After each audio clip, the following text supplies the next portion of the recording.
porque nunca hay presupuesto suficiente en salud en ninguna parte del mundo, o sea, no es que Perú sea diferente. El presupuesto no alcanza, el proceso logístico falla, o sea, al final el paciente recibe menos que 60% de lo que necesita, ¿no? Al final. Hemos pasado por la pandemia y no hemos aprendido nada, ¿no? De cuán importante es la salud, la parte sanitaria. Y no es solo un tema sanitario, es un tema de defensa nacional, ¿no? Yo estaba muy esperanzoso, ¿no? Muy dizendo, sabe, que se há um ponto positivo dessa pandemia, vai poner salud em el protagonismo. Pero esto no ha pasado.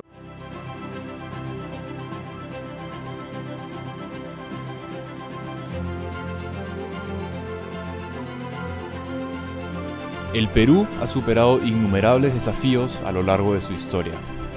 ¿Qué debe hacer para superar los actuales? Hola, bienvenidos a esta quinta edición de nuestro podcast Propuestas del Bicentenario. Mi nombre es Milton Fongese, soy director de Evidenza Consultores y el día de hoy tenemos un gran invitado que es Rogerio Marcondes. Rogerio es el CEO y fundador de Saloc, una empresa logística en el sector salud que tiene la particularidad de ser la primera APP en salud que se dio hacia fines de la década del 2000. Es bien importante mencionar este hecho porque hacia fines del 2000, hacia el 2010, 2011, se dieron una serie de APPs en el sector salud, en la cual Saloc fue la primera, pero que lamentablemente después más bien se ralentizó y se quedó estancado. Y en ese sentido es importante compartir contigo lo que ha pasado en estos 14 años.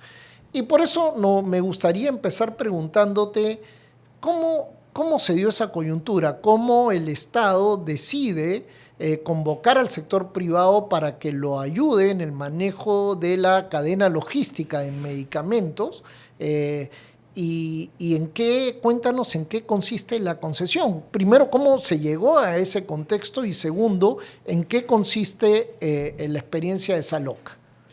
Ok, Milton, buenos días y muchas gracias por la invitación, ¿no? Siempre un placer poder conversar contigo, ya nos conocemos ahí de muchos años, ¿no? Entonces, estamos siempre impulsando nuevas ideas y buscando mejoras, ¿no? Específicamente en el sector salud.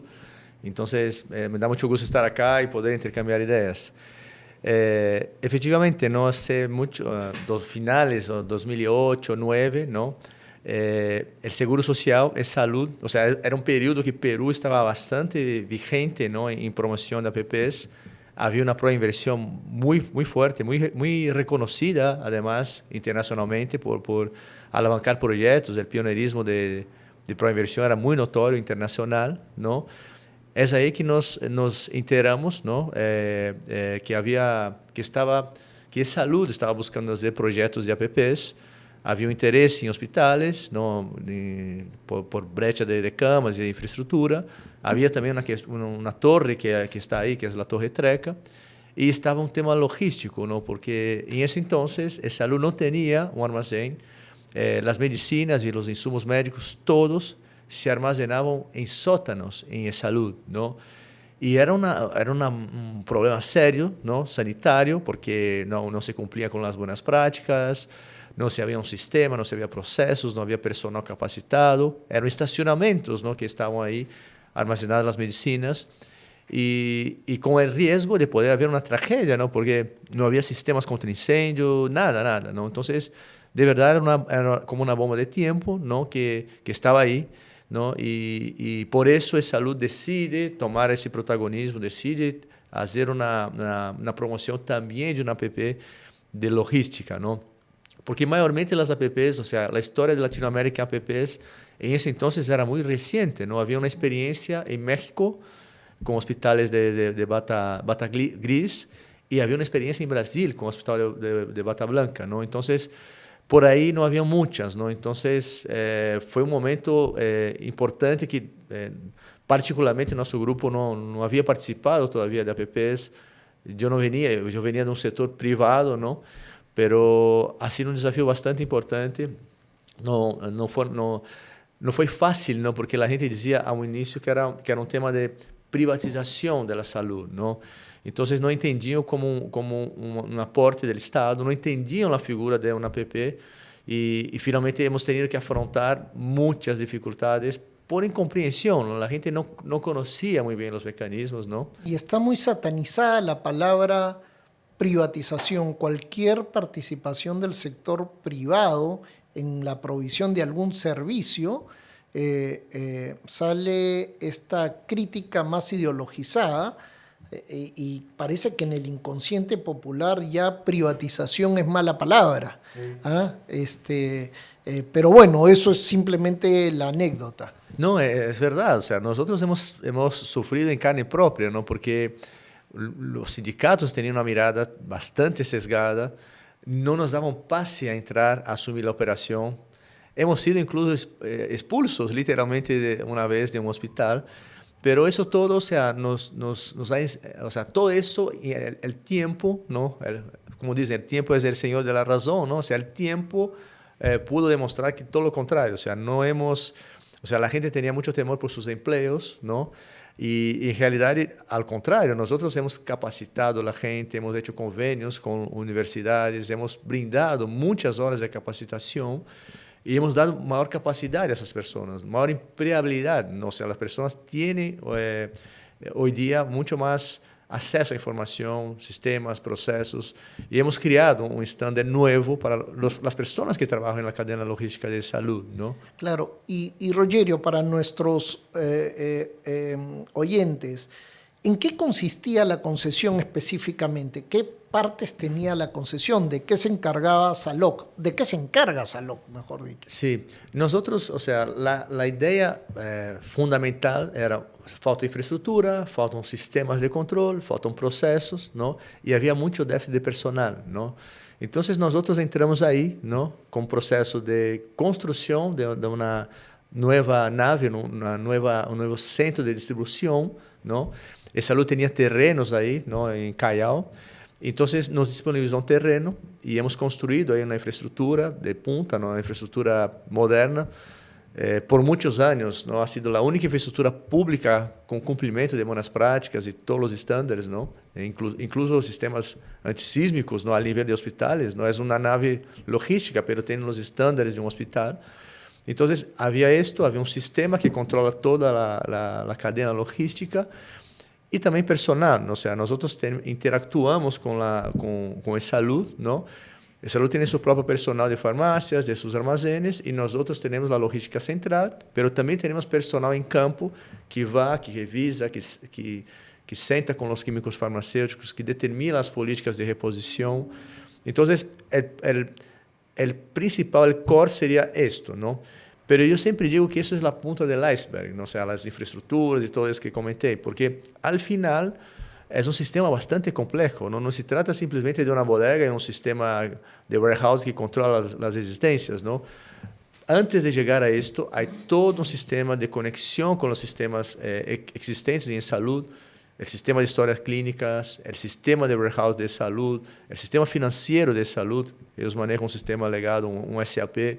Entonces, había esos desafíos. Al inicio, hace 15 años, el Salud no tenía, por ejemplo, un sistema de historia clínica como tiene hoy, ¿no? Entonces, la historia era muy difícil haber una integración.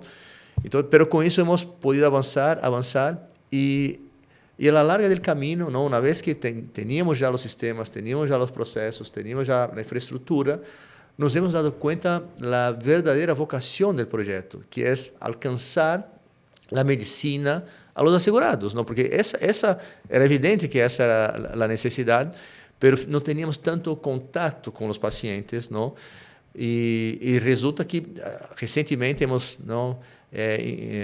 También pasado a interactuar más con los pacientes, ¿no? No solo estamos en el backstage, ¿no? en los almacenes, pero a través de programas llegamos al paciente, tenemos una mirada directa con el paciente y esto ayudó muchísimo a cortar los tiempos, a mejorar la experiencia del usuario. Entonces, eso nos convertimos en una empresa que tiene que ver más, claro, es una empresa logística, pero la vocación está más vinculada a la jornada del paciente, que el paciente tenga la receta completa en el momento que necesita, ¿no? Y que por otro lado de salud tenga un proceso de adquisición, porque es bueno comentar que salud sigue comprando, salud es responsable por las compras, por hacer las licitaciones. Lo que tenemos es un sistema potente que determina qué comprar, en qué cantidad, en qué momento, ¿no? Hacerlo, pero que da la potestad de salud, ¿no? Del Seguro Social seguir esas recomendaciones, pero tenemos un sistema de clase mundial, o sea, que funciona en muchos países del mundo, Europa, América Latina, que tiene una capacidad bastante precisa de llegar a esos puntos de reposición, ¿no? Entonces, esto, o sea, nos hemos venido transformando y tecnología es la mayor inversión que hacemos. Tenemos una área de tecnología que siempre está desarrollando sistemas, plataformas, procesos, sistemas de calidad, sistemas de integridad, ¿no? Con toda la parte de compliance y cumplimiento. Tenemos las certificaciones de compliance, de anti-suborno. Tenemos, estamos certificando ahora con temas de seguridad de la información y datos personales. Entonces, nos hemos, es una obligación nuestra poner el estándar, ¿no? Y felizmente en esos años hemos tenido suceso en avanzar con todo eso, aunque ni siempre es fácil hacerlo, ¿no? Pero el saldo siempre ha sido positivo en esos años, ¿no? Una de las cosas que a mí me causó bastante mala impresión al haber desarrollado acá en Videncia Consultores varios estudios relacionados a cómo se manejan los medicamentos en el sector público, en las redes del MINSA, son dos características. El Estado hace dos cosas que suelen generar todo lo que viene después. Una primera, que es no vincula la receta a la compra de medicamentos, porque si el sistema público de salud pudiera tener un sistema en el que la hoja que la prescripción esté conectada a un sistema digital, yo para comprar mi medicamento sería muy fácil porque sabría cuál es exactamente mi demanda de medicamentos. Y en la práctica, cuando uno hace un seguimiento a las compras sistemáticas que hace el MINSA de medicinas y otros dispositivos, no tiene esa conexión con la demanda. Y la segunda característica que a mí también me llamaba mucho la atención es el pésimo manejo de compras, ¿no?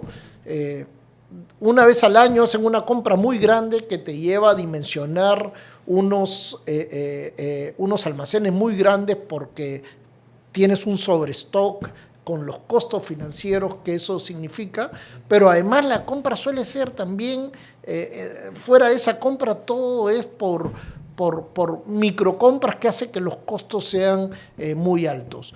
¿Cómo ustedes, desde lo que les permite la concesión que tienen, enfrentaron esos problemas con eSalud? Permítanme tener una pequeña interrupción para invitarlos a suscribirse a nuestro canal de este podcast, donde van a poder encontrar una serie de conversaciones tanto o más interesante que esta, con personajes realmente destacados de nuestro país. Así que les va a tomar un segundo apretar la campanita y empezar a seguirnos. Ahora sí, seguimos con nuestra conversación. Sí, muy bien, Milton. Ese la verdad es el eje principal, ¿no? O sea, el secreto del suceso, ¿no? Porque nosotros, cuando evaluamos las existencias, ¿no? Nosotros siempre buscamos la demanda, no la oferta, ¿no? Entonces, los sistemas públicos y en general los sistemas de salud, incluyendo los privados, tienen un modelo que es un modelo que se llama just in case, o sea, por si acaso, o sea, hago compras grandes, ¿no? Claro que hay un sentido lógico de volumen para adquisición, pero hago compras grandes sin mucha información, basada en históricos, ¿no? Y ese histórico viene cargado de defectos, ¿no? Viene cargado de excesos, porque hay el exceso que tuve el año pasado, si copio, no voy a tener exceso. Y el faltante también. Entonces, si no tengo un sistema capaz de capturar la demanda no asistida y monitorear los sobrestocks, voy a seguir el mismo comportamiento y voy repitiendo los errores a la larga de los años. Y eso es que sucede, ¿no? Entonces, ese sistema que te comentaba, que tiene una clase mundial, es un sistema que justamente está conectado en la necesidad, en la punta. O sea, cualquier servicio de salud o cualquier prescripción se captura lo que se ha prescrito y se captura lo que se ha entregado. Y de ahí debería ser lo mismo, pero si pasa que no hay un medicamento en la farmacia, va a entregar menos, pero esa información es capturada. Entonces, al final del periodo podemos estimar, mira, lo que se ofertó y lo que se entregó. Y esos datos se van componiendo y al final se pueden hacer compras más eficientes. O sea, hemos tenido un buen caso de estudio, ¿no? que fue con la Universidad de Berkeley, ¿no? de Estados Unidos, de California, y ellos justamente comparaban el modelo Just in Case versus ese modelo Just in Time, que es un modelo de reposición continua. Y se pudo observar un impacto muy importante de reducción de costos, de más de 40% de reducción de costos. O sea, hablando de Lima, ¿no? Y agarrando la muestra que hemos hecho, porque hemos hecho un estudio bastante con criterios estadísticos, ¿no? Grupo control, grupo tratamiento, y en el grupo tratamiento se observaron comportamientos que si explotamos los resultados del grupo que fue tratado con esa política, generaron más de 6 millones de soles de ahorros, generan más de 6 millones de soles de ahorros todos los años. Entonces, es un monto bastante importante, por un lado. Por otro lado, es la oportunidad que genera, o sea, el nivel de servicio al paciente. Esto evita gasto de bolsillo, evita que el paciente no deje de tomar su medicina y va a generar un otro costo sanitario para el paciente y para el financiador, en ese caso el Estado. Y me acuerdo bastante bien, pero eso depende mucho de la colaboración entre los procesos y las herramientas, las plataformas y la toma de decisión, porque ni siempre la toma de decisión está equilibrada con esas informaciones. Pero me acuerdo bien, en 2019 hemos hecho un esfuerzo conjunto con salud, ¿no? Con la gerencia que estaba ahí a cargo de las compras, ¿no? De SEAVI en ese entonces, y hemos calculado, o sea, hemos dicho en Lima, porque los hospitales siempre reclaman de escasez, que no hay producto, hemos dicho, ¿sabe qué? No se preocupe, vengan con sus requerimientos. Imagínate que no hay límite de presupuesto, vengan con todo, pero nosotros vamos a hacer el filtro. Y así lo hemos hecho, hemos agarrado producto por producto. Muchas veces el centro venía con requerimiento que estaba por arriba. Nosotros demostramos, no, eso aquí hay sobrestocks. Tú estás mirando su histórico, pero fíjate que hay sobrestock, ¿no? Tú has transferido eso para otro centro, ha dado su forma de bajar el stock, pero no, menos. Pero había muchos casos también de escasez. Se estaban programando y necesitaban más insumos de lo que estaban pidiendo. Entre más menos, ¿no? Hemos podido llegar a un impacto de 60 millones de soles menos de compra. Hemos dejado a todos los centros asistenciales, las unidades de salud contentos, porque con su requerimiento, y con menos plata, porque ese equilibrio entre más y menos generó un ahorro, ¿no? Finalmente vino la pandemia, pasó lo que pasó, cambiaron todos los perfiles de consumo, y cambiaron las gestiones y eso se quedó ahí, ¿no? Pero tenemos evidencia dura real de qué se puede hacer, ¿no? Entonces, su pregunta es fundamental por eso. O sea, si respecto a esos dos componentes, ¿no? Tenemos mucho mejor uso del recurso público y oferta, que finalmente es lo que interesa a los asegurados, ¿no? O sea, con tecnología y conocimiento podemos optimizar enormemente el uso de los recursos públicos para la compra de medicamentos, por ejemplo. Exacto, y con la toma de decisiones, porque como decimos, toda esa información tiene que ser utilizada, tiene que tomar decisión basada en esas informaciones, basada en evidencias, ¿no? Entonces, tiene que estar conectado, o sea, el proceso de compra con toda la cadena logística, ¿no? Entonces, lo que sucede es que muchas veces se desconecta eso, ¿no? Claro, muchas veces falta la plataforma, faltan las buenas prácticas, falta todo esto, pero todavía hay una decisión de comprar o no, ¿no? Que es una decisión que toma el Estado, ¿no? Entonces, eso es algo que también estamos evolucionando para ver cómo podemos tener más digamos, conexión con la parte de compras, ¿no?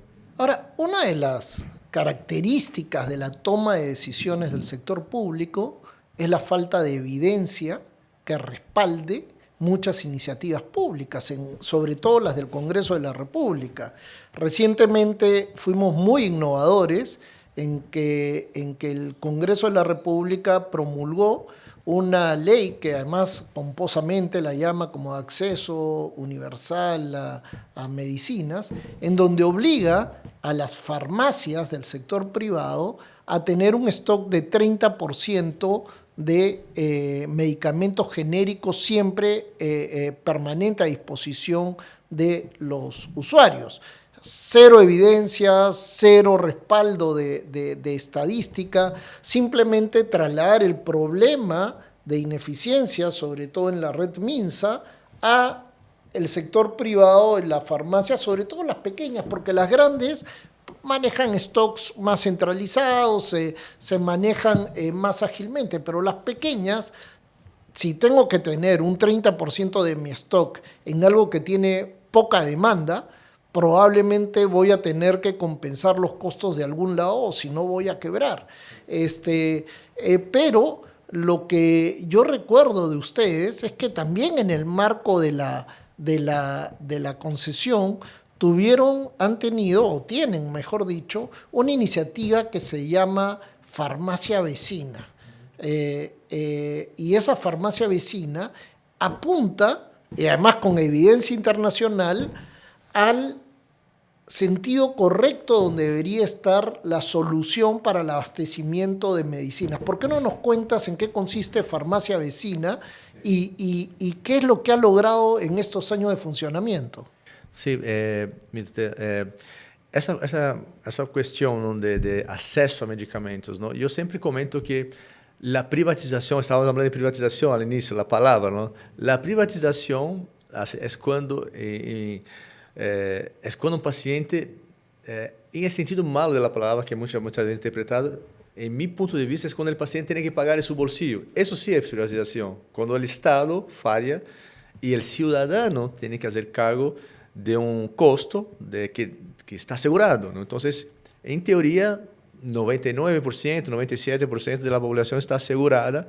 Então, o medicamento deveria ser entregado sem cobro, não? Deveria ser integrado completo e sem cobro.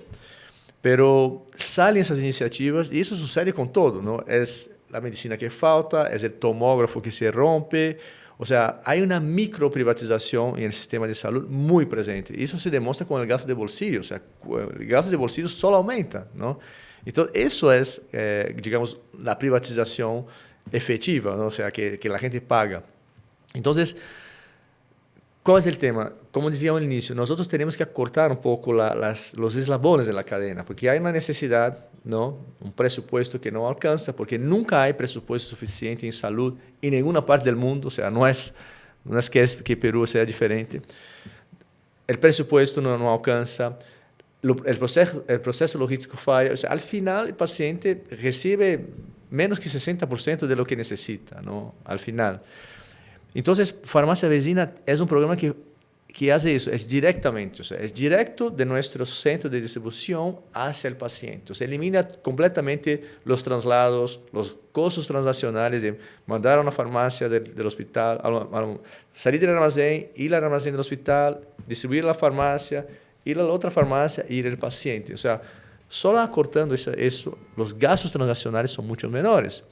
Y la visibilidad, o sea, tenemos, así como tenemos la reposición de los hospitales, tenemos cada paciente mapeado. Sabemos, cada paciente es como una unidad logística. Entonces sabemos exactamente cuál es la necesidad, porque estamos conectados con la historia clínica y sabemos que se ha prescrito, sabemos la cantidad de medicamentos y sabemos cuándo le toca. Ese programa está muy vinculado a los pacientes crónicos, ¿no? Que son más o menos un 40% de los usuarios de salud, es bastante, ¿no? Además de ser los pacientes que necesitan mayores cuidados, porque tienen una diabetes, tienen una hipertensión.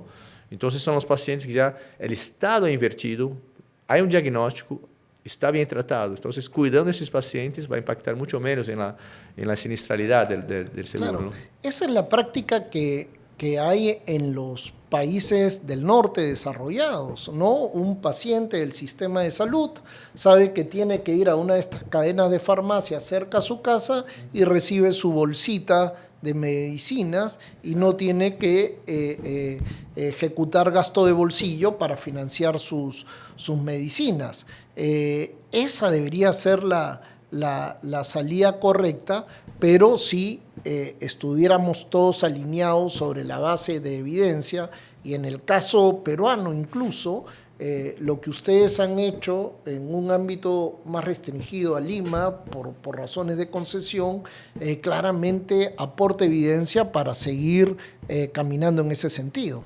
No, sí, o sea, todo lo que hacemos, o sea, hacemos basado en evidencia, ¿no? Entonces, hay siempre estudios que hacemos, que producimos, ¿no? Con entidades de reputación internacional que demuestran los impactos, porque queremos demostrar que, o sea, nuestra política es hacerlo, ¿no? Demostrarlo y ampliarlo, ¿no? Entonces, nosotros siempre invertimos, y esa es una bondad de los contratos de APPs, ¿no? Como tenemos el horizonte de largo plazo, nunca pensamos en el corto plazo, no pensamos en la crisis del mes, o sea, varía mucho, estamos muy expuestos a crisis, ¿no? Desafortunadamente, pero así es la vida, ¿no? Entonces, nos hemos adaptado a eso. Entonces, pensamos siempre en un universo de 10 años, 5 años. Eso nos permite hacer inversiones y nos permite probar, demostrar, ¿no? antes de la ampliación de cada cosa. Entonces, no estamos queriendo proponer cosas al Estado, ¿no? Sí estamos queriendo dar soluciones que puedan impactar y que sean costo efectivas, ¿no? Todo eso tiene que venir con costo efectividad, ¿no? Y para eso nos basamos en los estudios.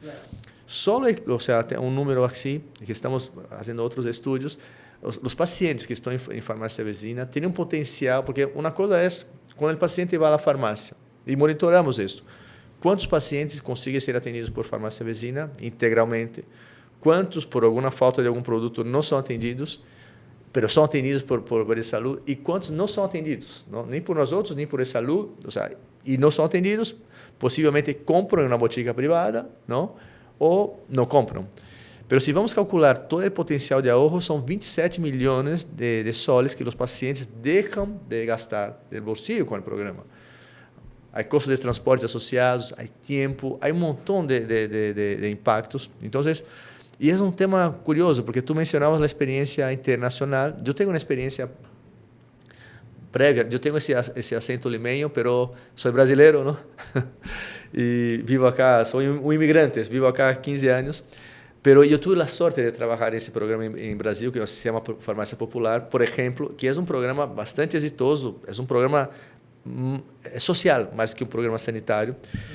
Pero el programa peruano tiene una ventaja, porque el programa peruano, el costo transaccional del programa brasileño es mucho más alto, ¿no? Porque utiliza el stock de la farmacia. Entonces, si bien es cierto, sale más barato que la logística del Estado, lo que nosotros hemos visto fue, ok, entonces, ¿cómo hacer un modelo híbrido? Como nosotros, como Saloc, tenemos la capacidad logística, ¿no?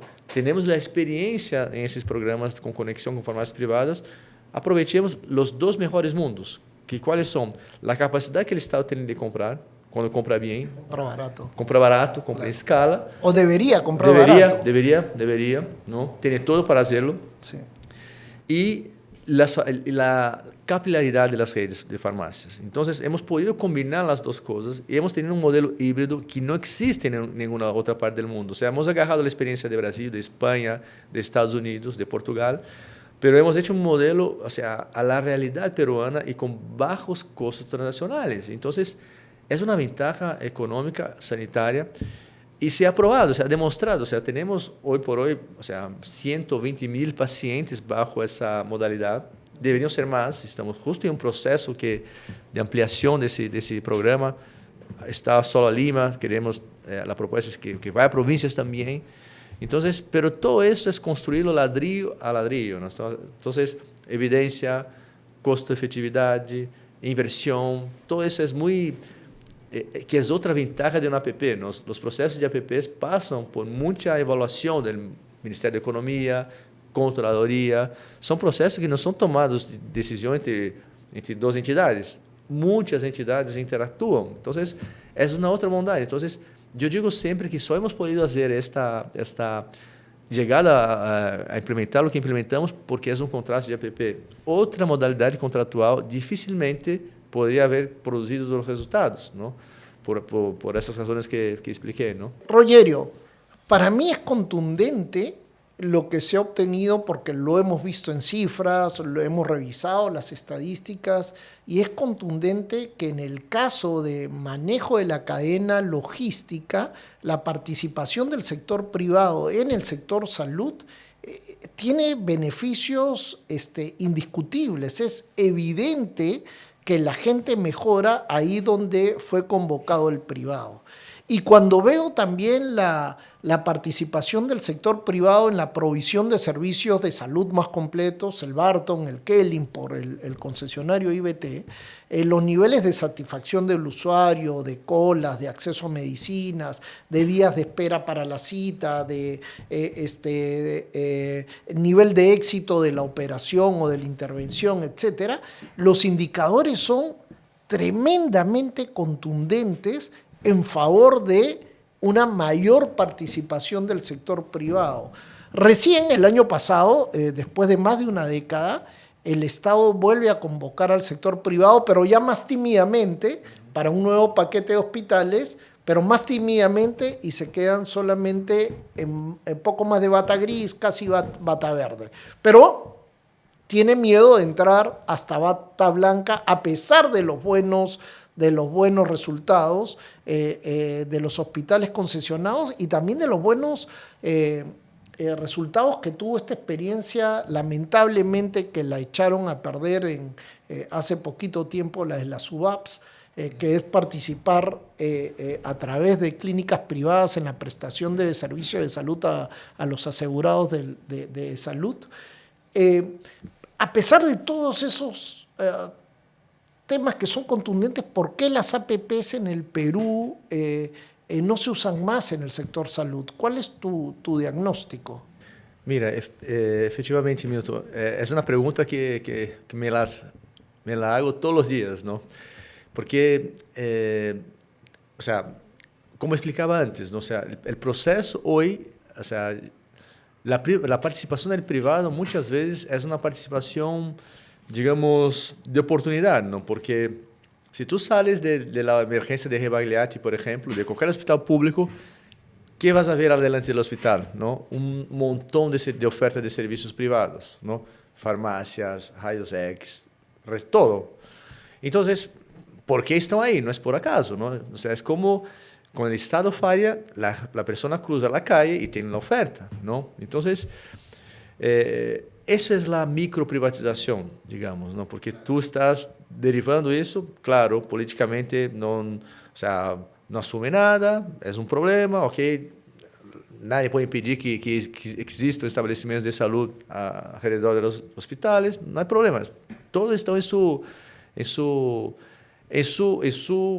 capacidad de ofrecer un servicio, o sea, el privado está ahí, claro, tiene que buscar un punto que esté cerca, pero quando pensamos em uma APP, pensamos em 20 anos, 10 anos, 30 anos. Então, é como sincerar e dizer, mira, sabe que eu como Estado tenho deficiência e sempre vou ter, porque é assim, o Estado tem suas dificuldades.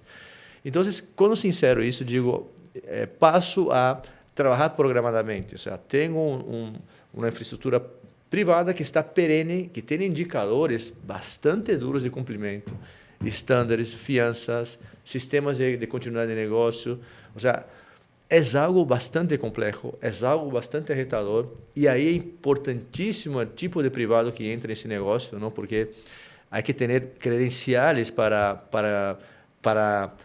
como toda relação depende muito das partes, não? O sea, não é que o contrato não resolve todo, sempre há a boa vontade do grupo que está por detrás, sempre há a boa vontade de cómo se integra todo esto, ¿no? Pero es una forma así mucho más eficiente y programada, pero depende mucho de decisiones políticas, ¿no?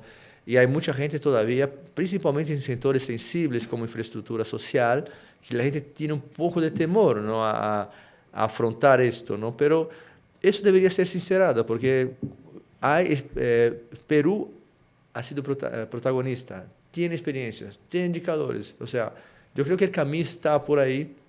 Vivemos, a veces, un periodo complicado. O sea, se tardó, por ejemplo, se ha licitado también a los hospitales de Piura y Chimbote, pero tardó ¿cuánto tiempo? 5 o 6 años o más. Tenemos un proyecto de Torre Treca también que está ahí en cartera hace 15 años. Sí. El otro fue después de 10 años. Sí, exacto. Entonces, o sea, es una incoherencia que necesitamos. Yo creo que espacios como esos están para eso, para discutir, para buscar ideas y buscar, claro, la solución no está toda en el lado privado, la solución siempre es combinada. E há associações também entre privados e privados, acordos com municipalidades, não? Então, esse modelo de colaboração público-público, público-privada, tem que ser mais explotado. E é dia a dia, ou seja, sempre estamos, há 15 anos que estamos trabalhando por isso, não? E dando o exemplo, não? E avançando. Então, a ideia é poder ter mais gente que pueda entrar nesse processo e aportar e claro, todo es perfectible, todo se puede mejorar y es un proceso continuo, ¿no? Rogerio, si me permites y estás de acuerdo, estoy viendo a nuestros seguidores y hay algunas preguntas que me gustaría seleccionar, por lo menos un par de ellas, ¿no? Sucho Rizo pregunta, ¿cómo afectaron los escándalos de corrupción el desarrollo de más iniciativas de APP en salud? ¿Puede hacer algo el sector privado para evitar que sucedan casos similares en el futuro? Mira, los casos de corrupción son, desafortunadamente, son muy corrientes, ¿no? Y sucede, o sea, hay estadísticas que demuestran que sucede mucho más en otras modalidades de contratación. Es cierto que como las APPs generalmente son contratos de largo plazo y de un monto más sustancial, são casos que estão mais evidenciados, não? Há atores mais protagônicos, não? Que estão por detrás. Claro, isso genera muito mais notícias, especulações, não? Mas imagínate a quantidade, enquanto estamos aqui, quantos contratos estão sendo firmados entre uma província e um provedor, ou seja, muitíssimos, não? E a capacidade de alcance de los órgãos de controle é muito limitada. Então, vuelvo al tema que estamos hablando, o sea, esa micro, o sea, la suma de muchas micros da una grande, pero no sale mucho en evidencia, ¿no? Claro. Es como, mira, podemos tener, no sé, 50 muertos por día en carreteras, pero si cae un avión en un año, eso va a ser noticia para siempre, ¿no? Entonces, o sea, lo que tenemos que cuidar, claro, sistemas vigilantes, como decía, nosotros cuando estamos interactuando con actor público, tenemos que tener todos los protocolos y todos los cuidados. Por esto hemos tomado siempre el cuidado de dar el ejemplo, de certificarnos. O sea, hemos sido protagonistas en las normas. Así que salió la norma antisuborno, nosotros hemos aplicado y hemos tenido la norma antisuborno de la ISO.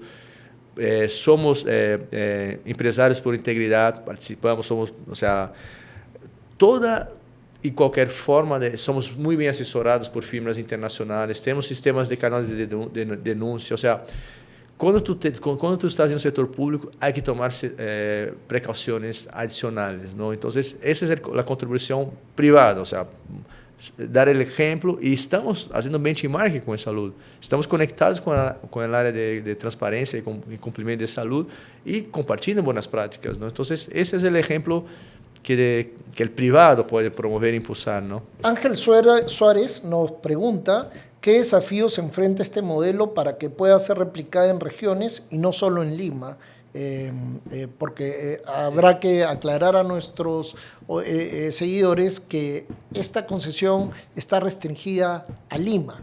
¿Qué tiene que pasar? ¿Qué desafíos hay que superar para que este modelo pueda ser replicado también en regiones? Eu creio que essa é a grande pendência, não? Porque sempre há reclamos de pacientes que também justamente querem ter acesso ao mesmo serviço de farmácia vizinha, por exemplo, ou de entregar, ou de Padome Delivery, por exemplo, que entrega medicamento na casa, não? Estamos justo em uma discussão com a saúde, não? Felizmente a saúde entende isso, ou seja, a atual gestão tem uma mirada positiva, não? De como mover o tema. E estamos em discussões com o Ministério da Economia, com a Controladoria, para ver como, através de mecanismo contratual, se poderia, não, ampliar, porque, o sea, a evidência está aí, não? Então, Y como decía, ¿no? El proceso de un contrato de APP es muy riguroso, ¿no? Entonces, estamos siguiendo todo el proceso y yo creo que estamos muy maduros, muy seguros, tanto nosotros como el Seguro Social, para dar ese paso brevemente, ¿no? Ahora ya es común en nuestro podcast ir a una sección de preguntas cortas. Ya. Y la primera es si pudieras convencer al público general que nos sigue de leer un solo libro. ¿Tú cuál le recomendarías? Puxa, un solo libro, ¿no? Hay un autor indiano que se llama Deepak Chopra, ¿no? Que tiene no me acuerdo ahora en español el nombre, ¿no? Y él toca un tema interesante, ¿no? Porque él habla de la realización espontánea del deseo. O sea, cuando tú estás muy enfocado a algo, ¿no? Cuando tú estás muy concentrado, cuando tú tienes resiliencia para hacer algo, las cosas suceden, ¿no? Entonces, yo tengo ese libro como una referencia porque ha sido mi historia de vida, y ha sido mi historia de vida acá en Perú, ¿no? O sea, creer, a veces digo, pucha, quizás si conociera todos los problemas, no hubiera sido capaz de hacerlo, porque a veces nos ponemos, caramba, es difícil.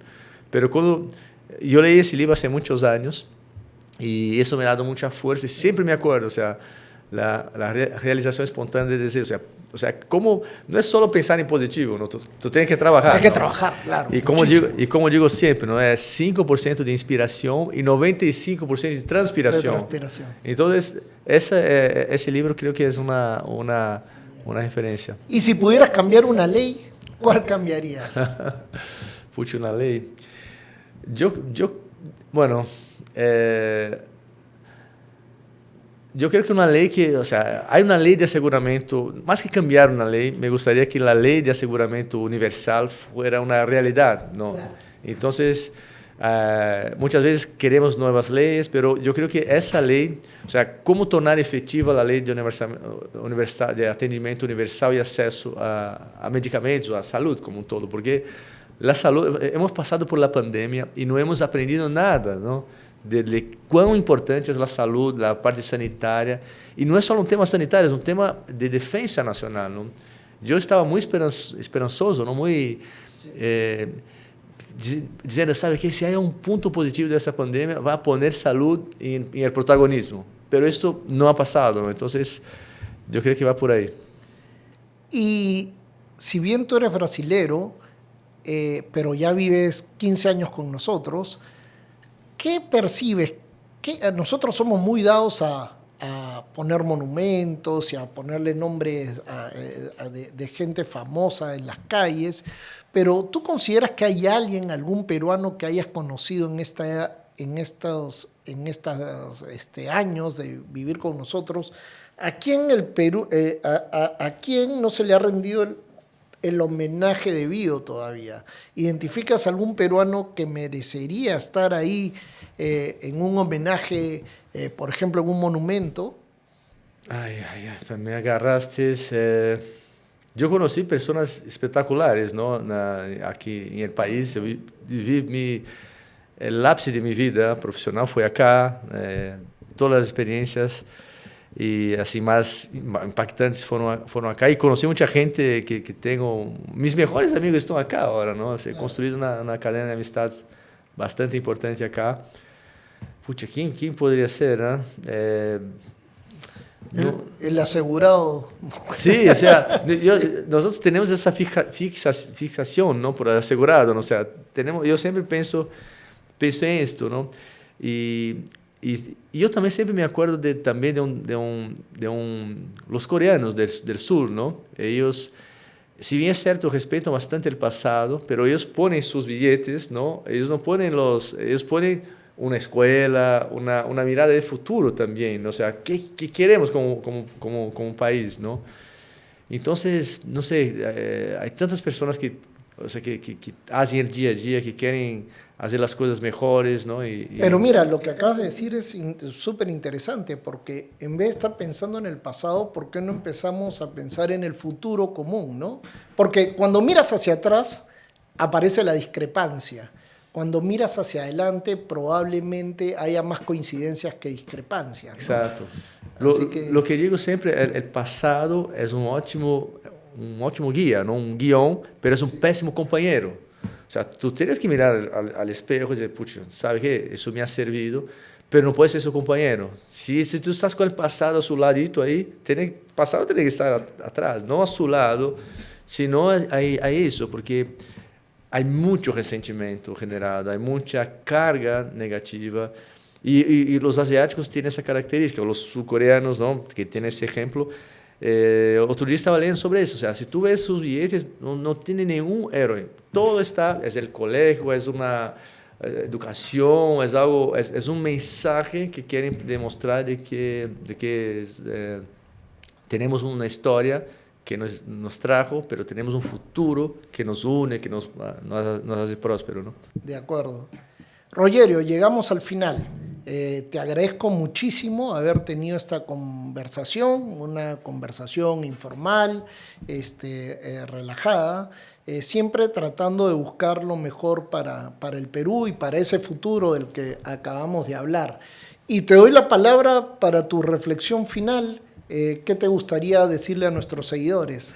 No, mira, más bien muchas gracias, ¿no? Ha sido súper relajado, súper tranquila la conversación, ¿no? Como siempre, o sea, estamos con cámaras aquí, pero ha sido una conversación súper suave, espontánea.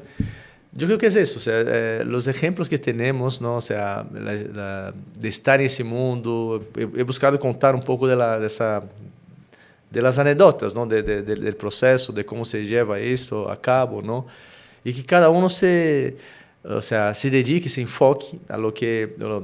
Otra cosa que siempre le digo, o sea, no es hacer lo que le gusta, ¿no? Tiene que gustar lo que hace, ¿no? Entonces, mira, si me gusta el fútbol, o sea, no voy a ser jugador de fútbol, a menos que sea muy bueno, pero me gusta, tengo que hacer, gustar lo que hago, ¿no? Entonces, yo creo que es esto, gustar de lo que hace, claro, tener sus aspiraciones, tener la inspiración, tener la transpiración, ¿no? Es un poco eso que... Es lo que converso con mis hijos todos los días, mis dos peronitos que tengo, que todos los días converso y busco transmitir a ellos, ¿no? Muchísimas gracias, Rogerio. No, gracias, Milton.